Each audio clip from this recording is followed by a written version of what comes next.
प्रणाम आप सभी को। मेरा नाम रोशन है। दोस्तों, आज मैं आपके लिए लेकर आया हूँ हिंदी की मशहूर लेखिका सुभद्रा कुमारी चौहान जी की लिखी एक कहानी जिसका शीर्षक है राही। तो आइए शुरू करते हैं कहानी का पाठ। तेरा नाम क्या है? राही। तुझे किस अपराध में सजा हुई? चोरी की थी सरकार। चोरी? क्या चुराया था? अनाज की गठरी। कितना अनाज था? होगा 5-6 सेर। और सजा कितने दिन की है? साल भर की।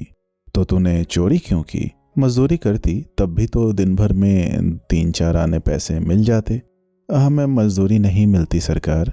हमारी जाति मांगरोरी है। हम केवल मांगते खाते हैं। और भीख ना मिले तो फिर चोरी करते हैं। उस दिन घर में खाने को नहीं था। बच्चे भूख से तड़प रहे थे। बाजार में बहुत देर तक मांगा। बोझा ढोने के लिए टोकरा लेकर भी बैठी रही पर कुछ न मिला। सामने किसी का बच्चा रो रहा था। उसे देखकर मुझे अपने भूखे बच्चों की याद आ गई। वहीं पर किसी की अनाज की गठरी रखी हुई थी। उसे लेकर भागी ही थी कि पुलिस वाले ने पकड़ लिया। अनीता ने एक ठंडी सांस ली, बोली, हाँ, फिर तूने कहा नहीं कि बच्चे भूखे थे इसलिए चोरी की? असंभव है, इस बात से मजिस्ट्रेट कम सजा देता। हम गरीबों की कोई नहीं सुनता सरकार। बच्चे आए थे कचहरी में। मैंने सब कुछ कहा पर किसी ने नहीं सुना। राही ने कहा। तो अब तेरे बच्चे किसके पास हैं? उनका बाप है? अनीता ने पूछा। राही की आंखों में आंसू आ गए। वह बोली, उनका बाप मर गया सरकार। जेल में उसे मारा था और वहीं अस्पताल में वह मर गया। अब बच्चों का कोई नहीं है।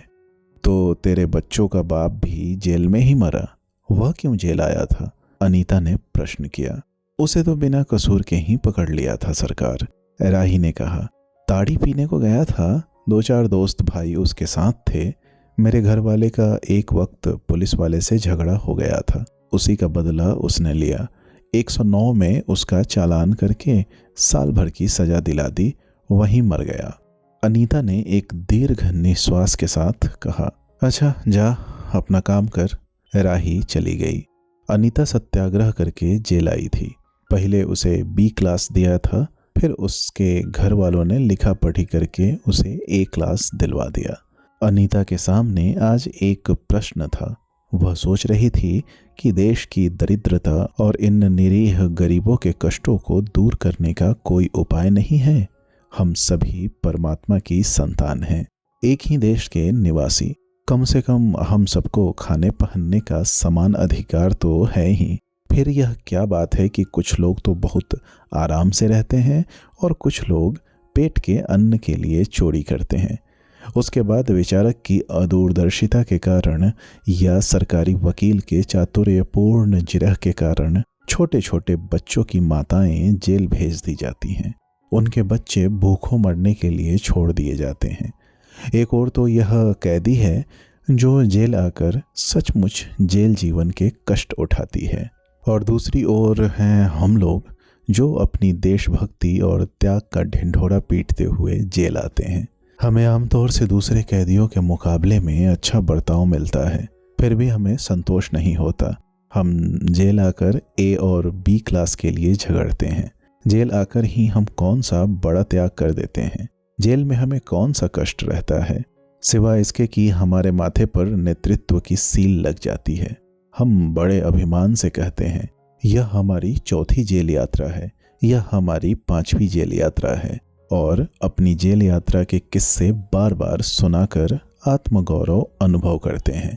तात्पर्य यह कि हम जितने बार जेल जा चुके होते हैं उतनी ही सीढ़ी हम देशभक्ति और त्याग से दूसरों से ऊपर उठ जाते हैं।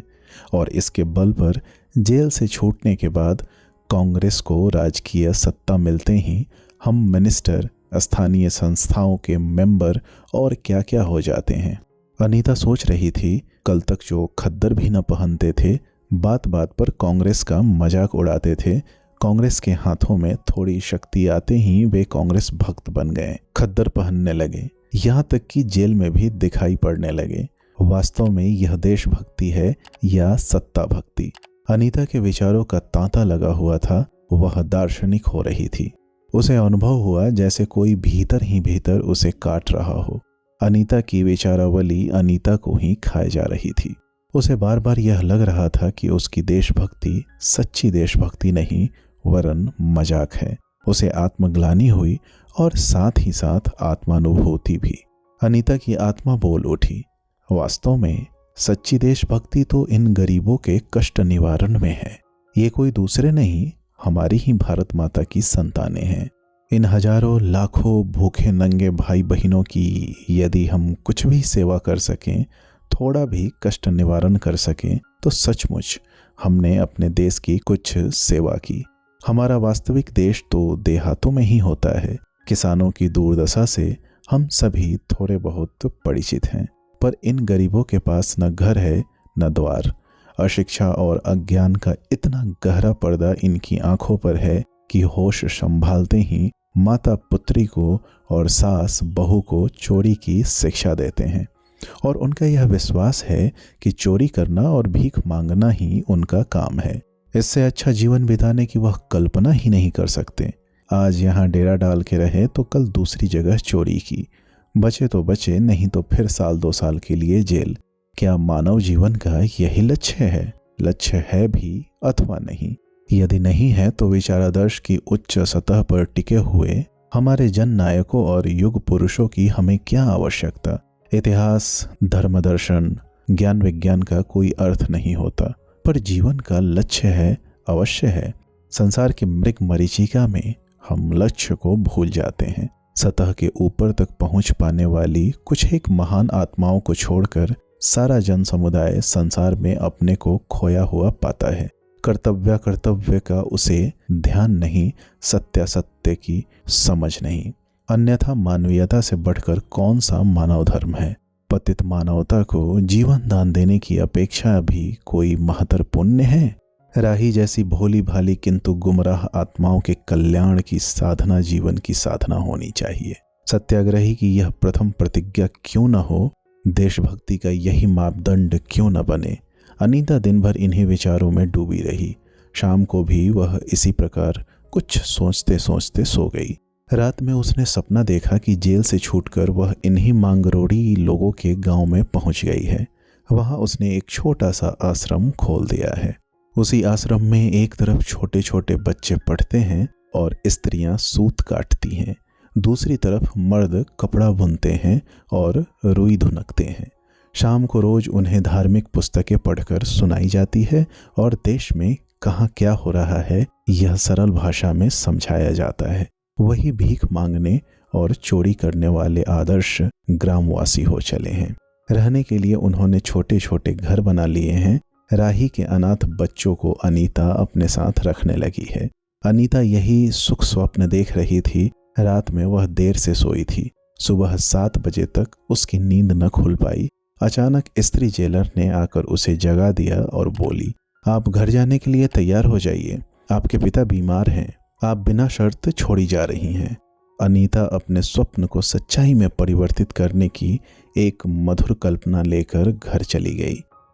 दोस्तों, उम्मीद करता हूँ यह कहानी आपको पसंद आई होगी। ऐसे ही ढेरों कहानियाँ सुनने के लिए आप हमसे जुड़े रहें। बहुत बहुत धन्यवाद।